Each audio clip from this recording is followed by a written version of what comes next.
Hello friends, in this application we are going to be building a Markdown editor. A Markdown is a very popular way to write content.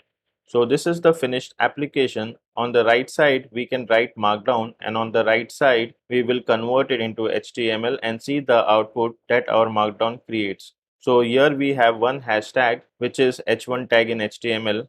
Let's write some more stuff. So let's write something. This is cool. So each time when I hit enter, it creates a brand new paragraph.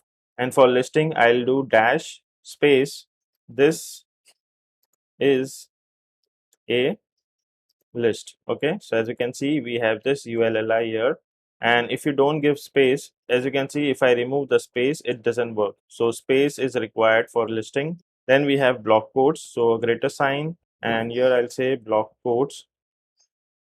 Okay, so as you can see we have a styling. So this styling is created by me, so that we will see in the next video. Then we can even do bold, okay, by giving two asterisks, and italic, okay, by giving one asterisk, so italic.